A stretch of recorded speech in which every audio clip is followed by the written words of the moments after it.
You're listening to Economics Detective Radio.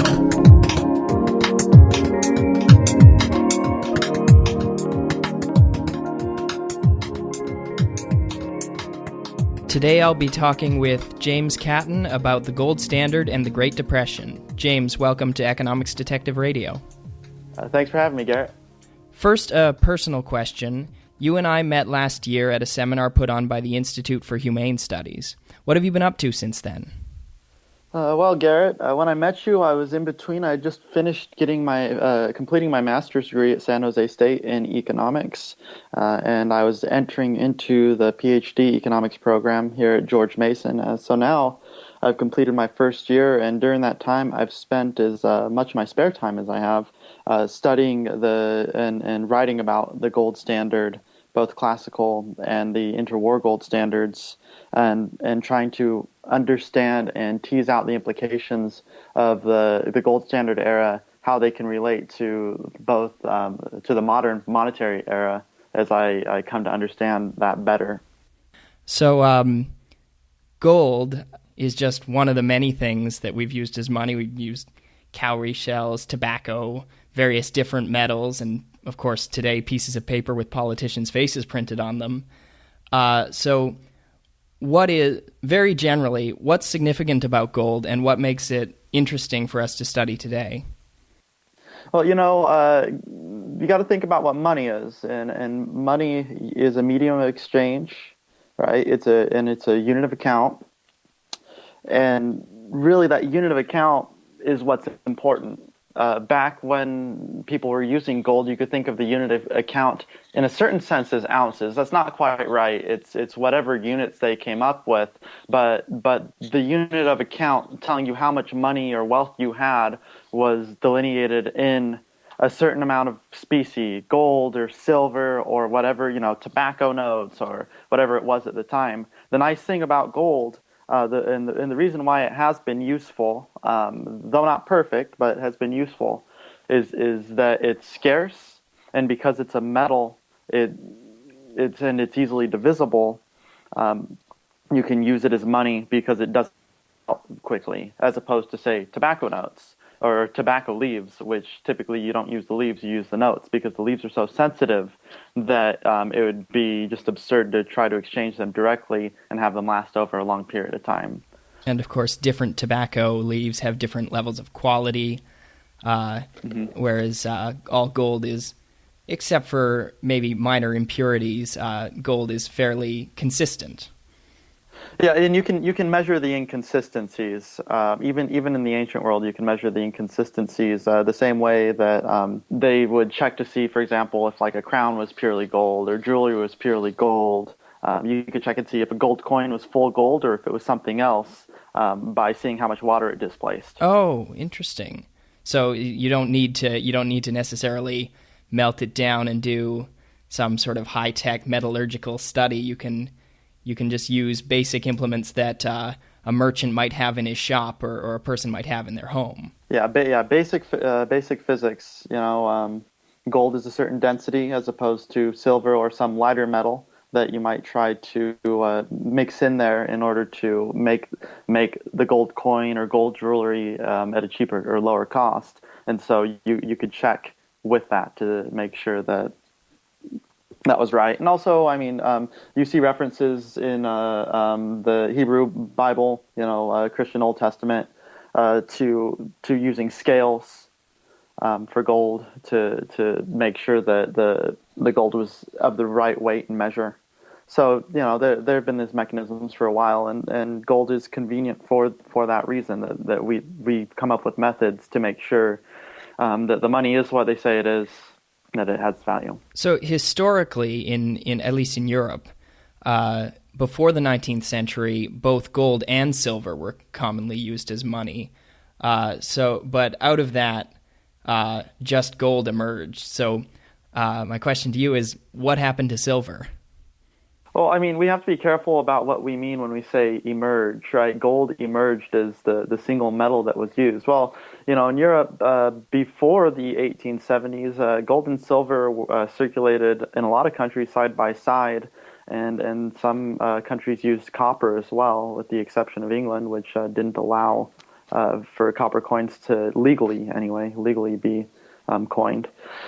So you have all sorts of different types of metals operating as money, and you also got to keep in mind when we talk about this that anything can operate as money that somebody wants to operate as money. The difference is that it tended to be that gold and silver would dominate the money markets, so that those two metals were chosen. But as we get into the late 1800s, before 1870, Great Britain was the only country officially on a gold standard, meaning that they didn't use silver except as a token coinage at the banks.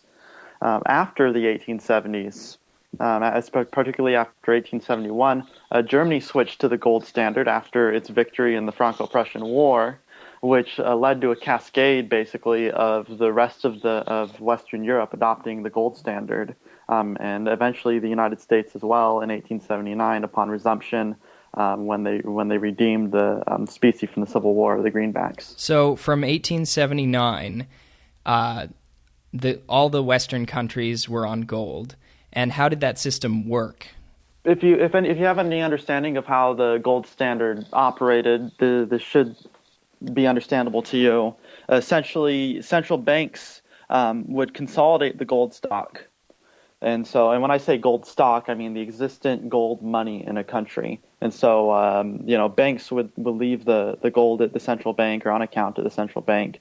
And instead, what you would have is reserve notes, right? In the United States, eventually it was Federal Reserve notes. You have Bank of England notes from the Bank of France, and they represent gold. And I'm not particularly sure of each country's legal framework, but I could tell you that in the United States, for example, the discrepancy between the gold stock and the amount of notes in circulation was typically made up for by holdings of like government debt. And if I lived in the world of if I lived in the United States in say 1880, and I had some of these notes, could I just go and redeem them for a physical weight of gold? Well, I mean, you could. So in the United States, the Federal Reserve hadn't yet consolidated the gold stock. It was legal to own gold, and even after the Federal Reserve was implemented, you could own gold. But the process of redemption, right? You didn't go directly to the Federal Reserve. You went to your bank and you said, "I want my gold back." Okay, and the gold would then.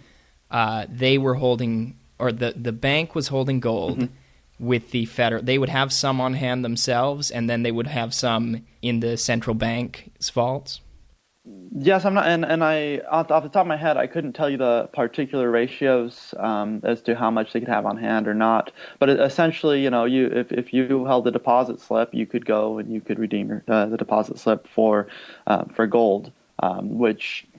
If there was a lot of people redeeming their deposit slips at once, would be trouble because not all gold was on hand, and that's the virtue of fractional reserve banking is that you can have a sort of robust, elastic money stock without it being totally tied to just the physical metal. That way, the banking system was able to meet the demands of consumers and borrowers when demand for money would increase, but. Not all the gold was there. That is how fractional reserve banking works. Okay, and what was the scope for monetary policy during this period? Well, it all depends on what country you're talking about, but the basic overview was that the gold standard, and this is what I find really interesting about the classical era that people don't really recognize. A few scholars do, but generally in the economic community, it hasn't been recognized that the gold standard was really just an exchange rate regime, and you had fixed exchange rates because it was each currency could be redeemed for a certain amount of gold, right? For example, an ounce of gold in the United States was around $20 back during the classical gold standard. And could you repeat the question one more time for me? Oh, I was just asking what the scope of monetary policy was. So if I was the chairman of the Bank of England or some other central bank, what would my job be? So what you want to do as a central bank, if you wanted stability, you wanted the exchange rates to be relatively stable. England was in a sort of prized position, being the center of finance at the time, and the first central bank to really come into its fullness. It preceded the rest of Europe going to central bank, or most of Europe, I should say, for going to a central bank. But you wanted to make sure the exchange rate regimes remained stable. So if you were the Bank of France, for example, there's been research done by Barry Eichengreen and Bordeaux and some others that show the Bank of France might want to follow the lead of the Bank of England. So the Bank of England contracted its money stock and caused gold to flow to it, because when you contract the money stock, you'd have a couple things happen.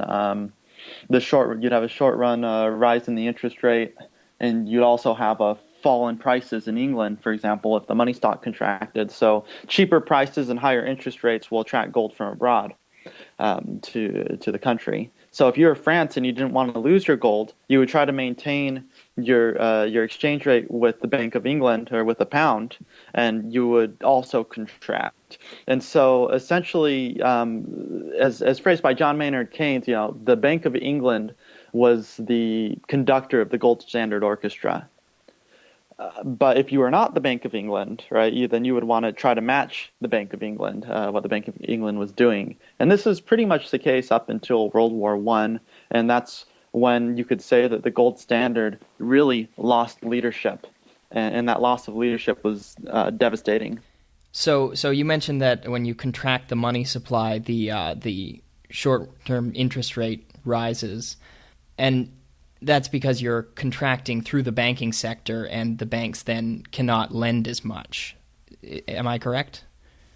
Yeah, so it's your short run rate of interest is going to rise because you're contracting the money stock. If there's less money available, and the way you contract the money stock typically is either by raising the discount rate, which is the rate at which the central bank lent to other banks, or two, decreasing the money stock directly by selling assets. Because if the central bank sells an asset, that money has to come from the economy, and once it gets to the central bank isn't really doing anything with it. So, you mentioned World War I. What happens during World War I that makes the gold standard the classical gold standard break down?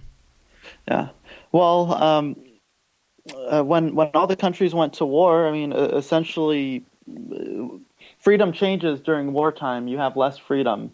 And unregulated, or typically a loss of freedom is the equivalent of an increase in regulation. And one of the freedoms that you lost in Europe was the ability to redeem your notes for gold. So essentially, all the governments needed to pay for wartime supplies and men and everything in gold.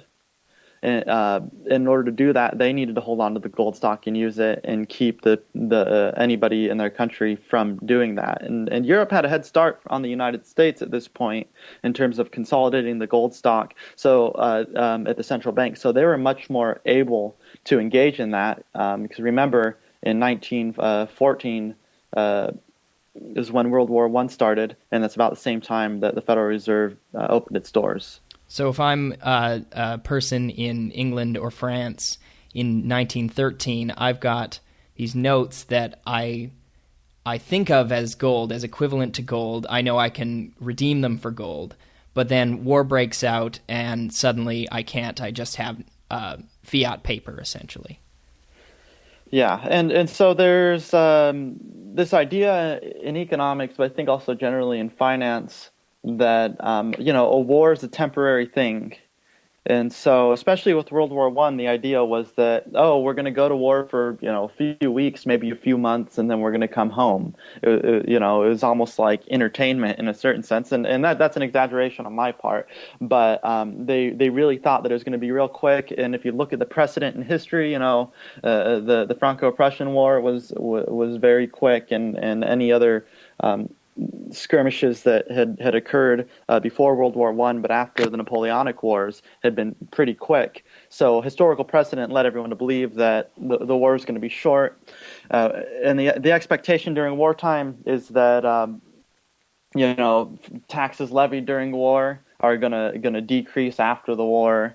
Spending increases during the war are going to decrease after the war, and so the business community could view the suspension of the gold standard as just a temporary wartime measure, and it wasn't unheard of. Britain had done the same thing during the Napoleonic Wars. So the value of my paper note, then, I'm holding it because I think down the road, I'm not sure exactly at what parity my government, my central bank will return to, but I know that after the war is over, whenever that is, they're going to start redeeming in gold again. Yeah, that's part of the expectation. The other part is that it's legal tender, right? The Bank of England, for example, if you're using one of their notes, it's legal tender. Everybody within the country has to accept it as money by law. So what you're holding has some value because the law says it has to have value. And as long as the inflation doesn't get carried away so much that the money's no longer has any value, then people are willing to they understand those sort of circumstances. It doesn't cost them as much as it would cost them to jump to a different standard or engage in black market trades with gold. So once the war ended, the central banks of Europe and America had the task of putting the world back together and the monetary system. And they didn't do it quite in the same way as it had been before. So that's where we make the distinction between the pre-World War I classical gold standard and what's called the gold exchange standard. Could you talk about that a little? Yeah, so and pardon me in answering this because I'm going to have to go back to the original classical standard because the main emphasis in my research is that there really isn't much of a difference between the classical gold standard and the interwar, or you could say the gold exchange standard, in terms of content or legal framework. The only real difference is that after World War One, all the gold in Europe was essentially held at the Bank of England, with the exception of Germany, because Germans were so scared by the former or previous hyperinflation in the early 20s that they wanted to hold on to some of their own gold. But this wasn't unheard of before. During the classical gold standard, plenty of small central banks would keep their gold at larger central banks, and in lieu of the gold, they would hold on to foreign exchange, which is essentially the buying debt in the same way that you could say the Chinese government or the Japanese government buys U.S. debt today, or any other foreign central bank buys debt and then builds their currency on it. The same sort of thing was happening during the gold standard. And the smaller central banks like this because they could earn interest on their money instead of having to hold on to it and house it, which actually is a cost. But before even going any further with that, I think we need to go back to the establishment of the gold standard, because what I highlight in my paper. Which paper is that? My paper, Good as Gold, which is it's under review right now at the Financial History Review and is currently available on SSRN. Okay, great. Yeah. But when they first established the international gold standard, essentially you had a mass demonetization of silver. And this has mostly gone underappreciated, the impact of this, with the exception of Milton Friedman in his book, Money Mischief.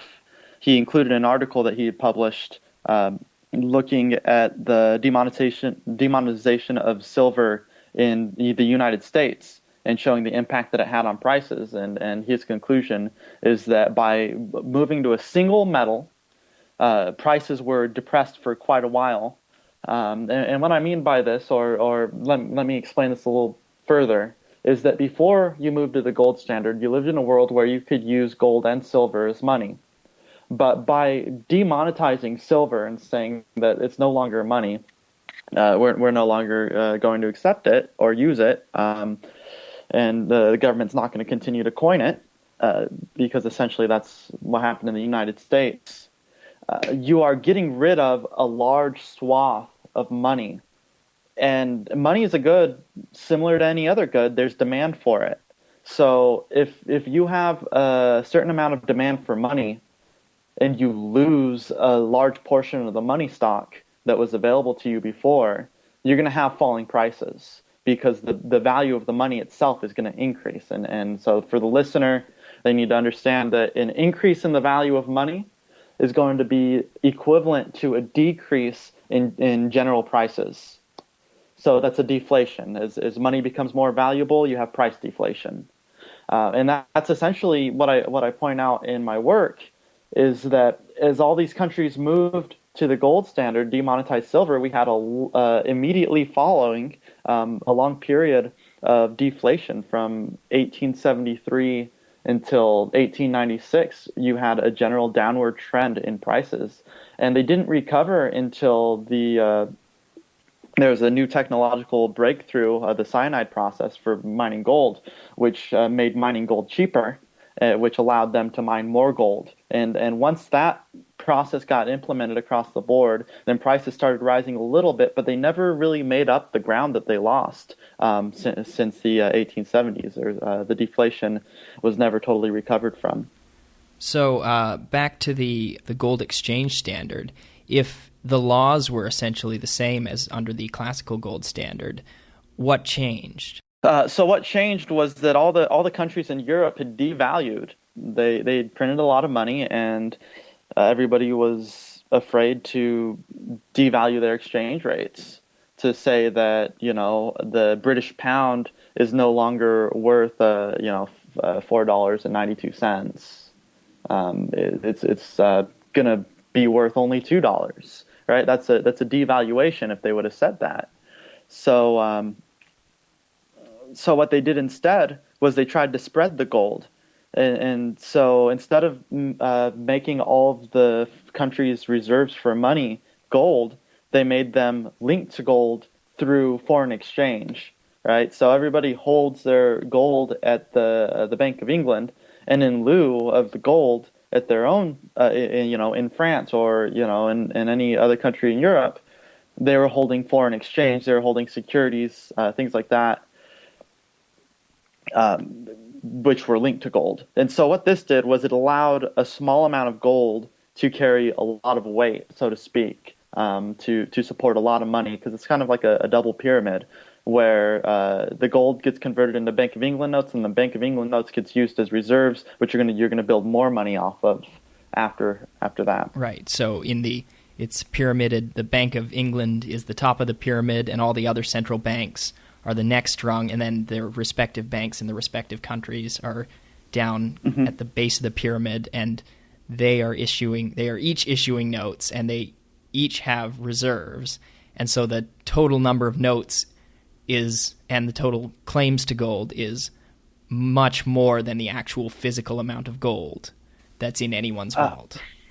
Well, it all depends on what time period you're talking about, and what I mean by that is what span of time.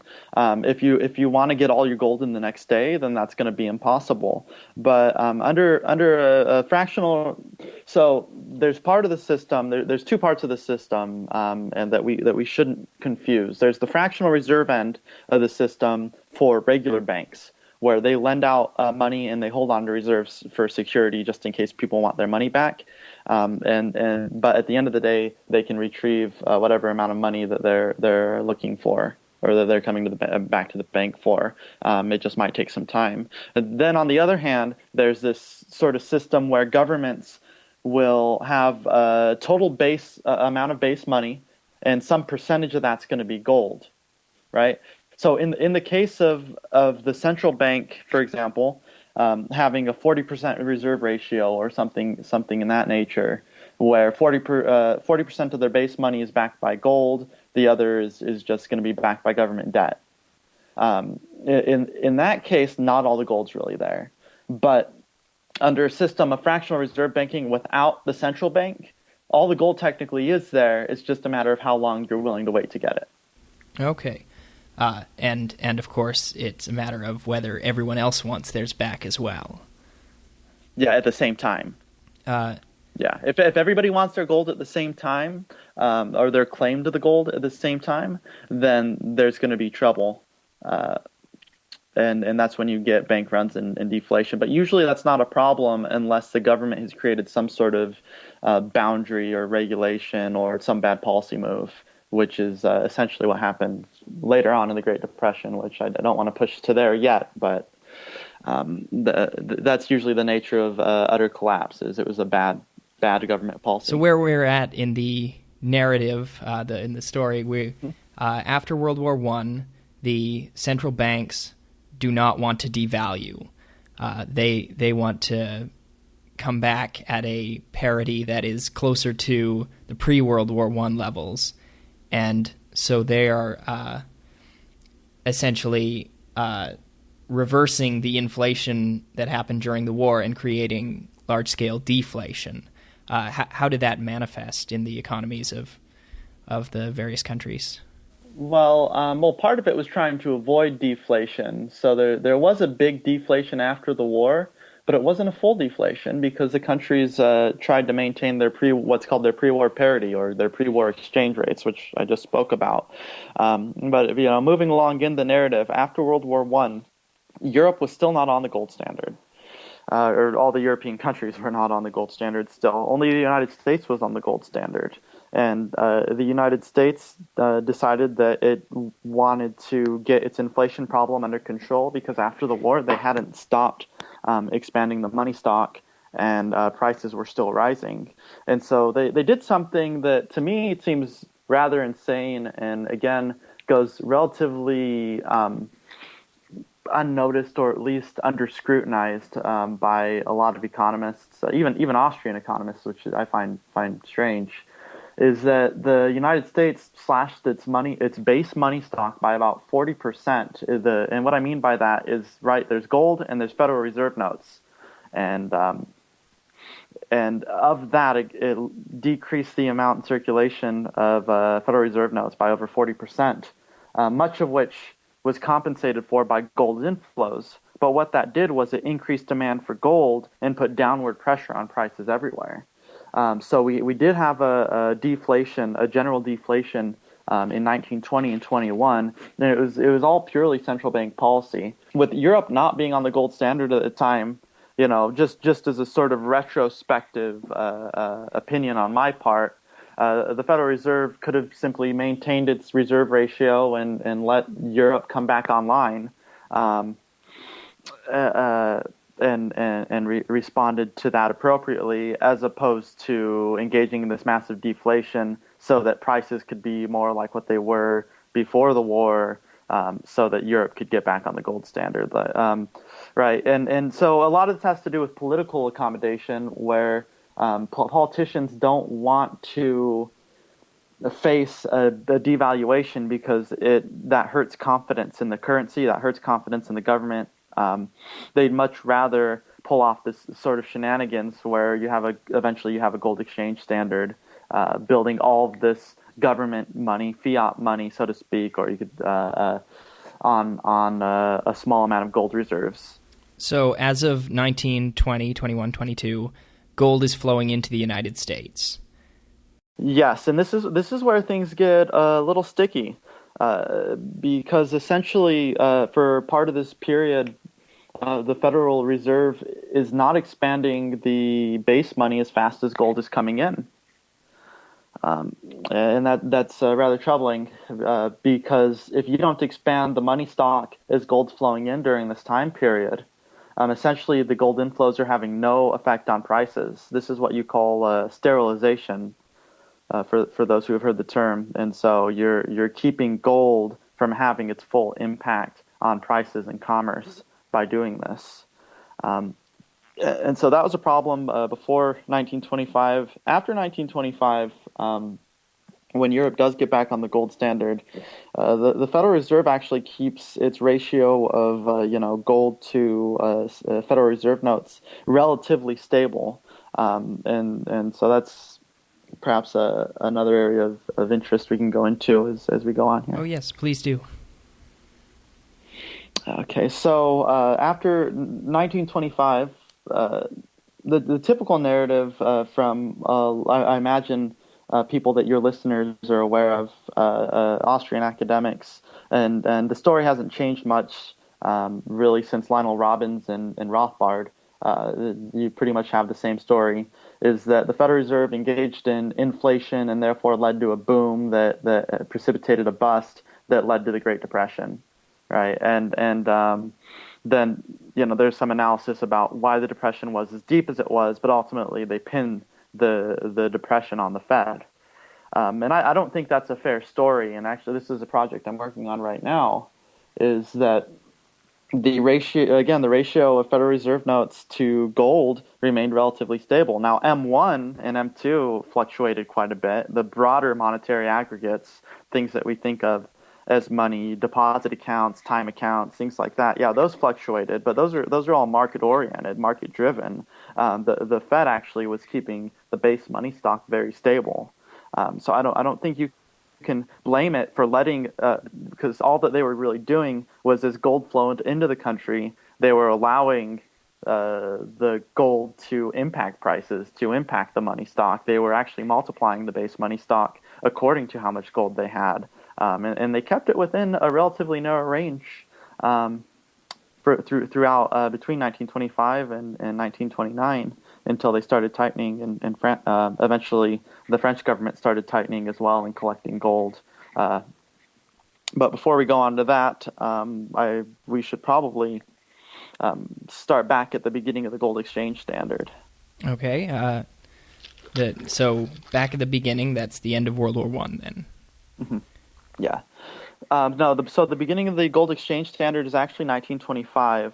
There's a period of a lot of readjustment, and there's a conference of trying to figure out what the future monetary regime is going to look like, and ultimately where things ended up was that basically the Bank of England was almost acting as the central bank of Europe, in that, right, it was holding on to all the gold, and all of these other nations were holding on to foreign exchange securities, basically pound denominated debt as their base money stock, and instead of holding on to gold directly. And you can imagine that this is a politically unpalatable arrangement, right?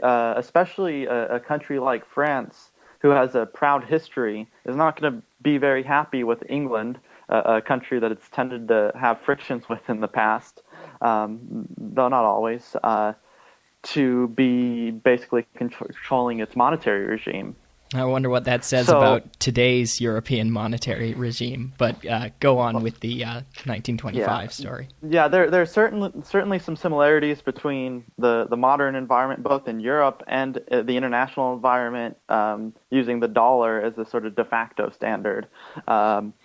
With that, and you had a similar situation in Europe at the time, and France was not very happy with this, and so after 1927, France started you could say hoarding gold. It was bringing gold back to its own vaults. So it reneged on this agreement that it had. Eventually, it devalued the franc, which meant that the gold was worth more in francs than it had been previously, and it was willing to pay a very high price for gold compared to what it was paying before in terms of francs. So a lot of gold started flowing into France, and for listeners who are interested, I suggest that you read Doug Irwin's work on this. I believe the title of the piece is "Did France Cause the Great Depression?" Where he does go over this gold hoarding from France between 1928 and 1933, at which point France goes from holding 7% of the world's monetary gold to 27% of the world's monetary gold. And remember, France is an economy that's about like less than 5% of the world's international trade at this point, or international output. So for a country that small to be holding on to 27% of the world's gold is one, absurd in terms of needs, and two, certainly going to cause a disequilibrium in the system, which is what happened, and which is why I believe there was a major deflation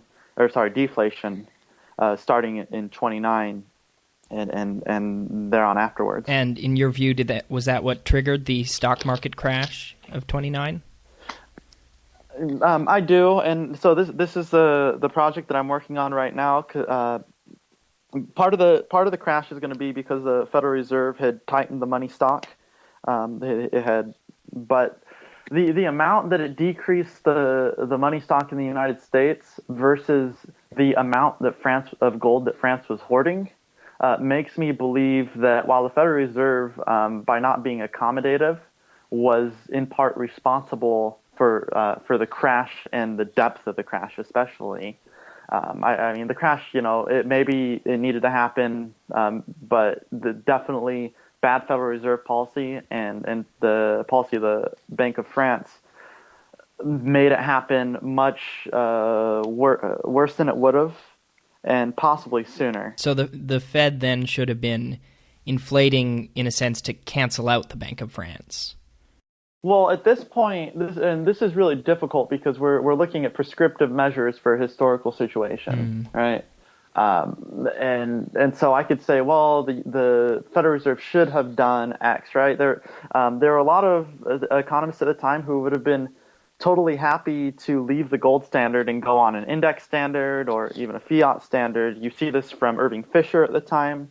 You see this from Ralph Hotry and Gustav Cassel. They follow this similar line of thinking, understanding that the international gold regime, which is really just an exchange rate regime. Remember, I said that earlier. It's we think of gold as being actual money, but it's just central banks fiddling with exchange rates so as to be able to have good control over the money stock, but still maintain a robust trade, because that's what stable exchange rates tend to promote is trade. Right. So if I'm a businessman in America and I want to make an investment in France or buy my supplies from France, I don't have to worry that the franc is going to vary with respect to the dollar and turn all my investments unprofitable.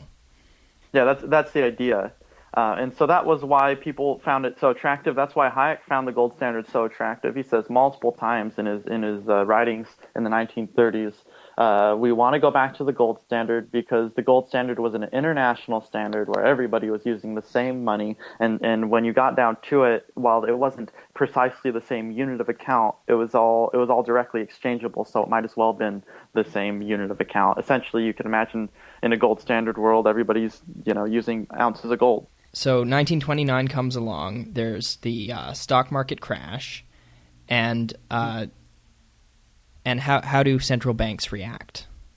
Well, yeah, the Federal Reserve did not loosen monetary policy for a couple of years until for a couple of years after the crash. Eventually, the Bank of England lowered rates and eventually felt that it had to leave the gold standard and did in 1931. In that point, the entire international monetary regime is in disarray, and there's no saving the gold standard. And essentially, what we have afterward, and after 1933, when FDR devalued gold, so that instead of $20 per ounce, it was $35 per ounce, and he devalued the dollar. Essentially, we don't really have a real gold regime anymore in the same way that we did during the classical and the interwar gold standards. All of the gold is essentially in the United States at that point. Most of it flows over, and nobody's even allowed to own gold in the United States. Mm-hmm. So at that point, central banks were tight, and the tight monetary policy led to a collapse of the gold standard, and what was left after 1933 was just a shell of a standard. And did the effects of the monetary policy contribute to the ongoing depression? Oh, certainly. The disarray to begin with is going to be bad for business because of the volatile exchange rates, right? You don't know if your investment's going to be profitable when you sell on the other side of the Atlantic if you're an American businessman, for example. In France, engaging in deflation throughout until 1933 really makes any recovery impossible, and that's just the international scenario.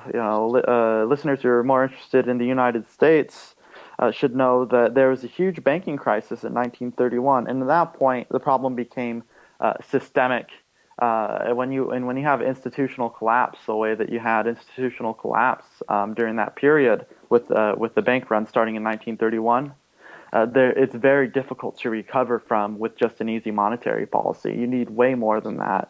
Because essentially what happened was people lost faith in the bank, especially as prices were falling. People were becoming insolvent in their debts, unable to pay. The money stock is shrinking, and you end up having about a close to 25% shrinkage of the money stock in the United States. During this period, and it's very intimately tied to these bank runs. As banks collapse, as they close their doors, you have less money available, and then that leads to more falling prices.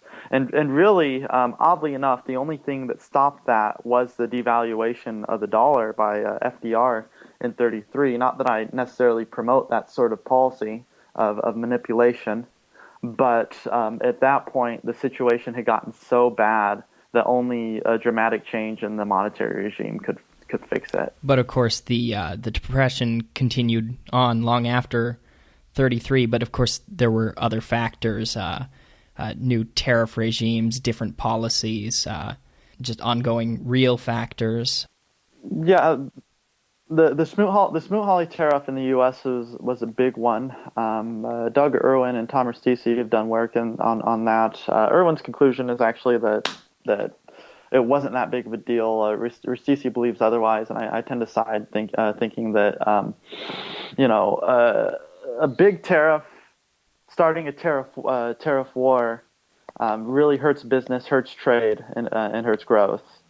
So that certainly had an impact. But remember that in 1933, that was at the bottom of the fall in prices. That was also the bottom of the fall in GDP in the U.S. And also remember this, is that when the Bank of England, or when England was no longer tied to gold, prices quickly stopped falling, and production recovered about a year and a half sooner in England than it did in the United States.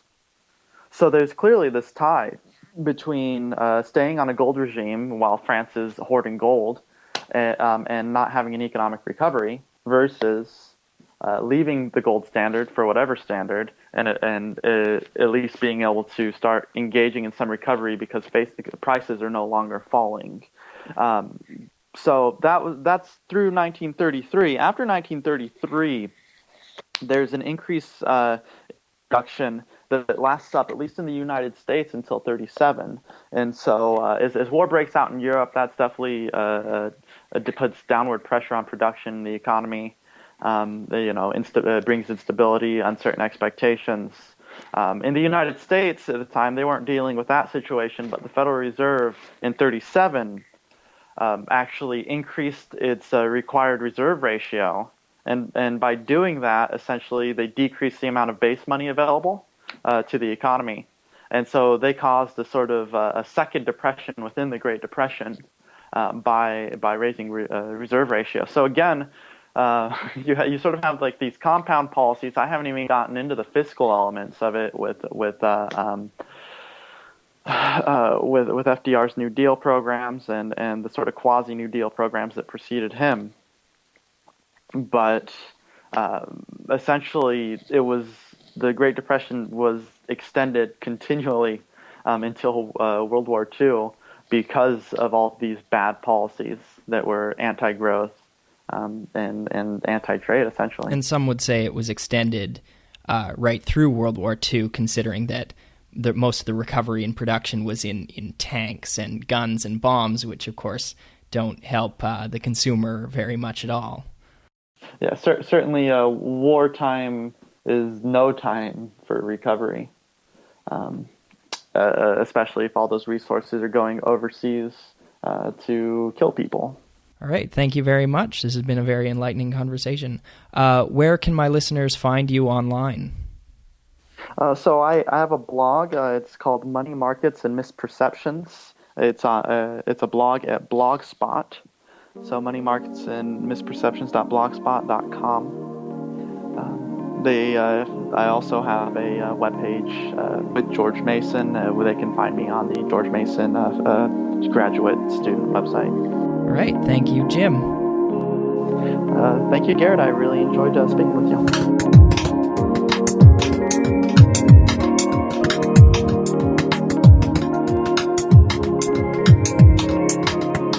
If you enjoyed this episode of Economics Detective Radio, you can head over to economicsdetective.com for additional content and links. The music for this podcast was created by Cassandra McLeod, who you can find at soundcloud.com under the stage name Minaret. That's MINA space RET.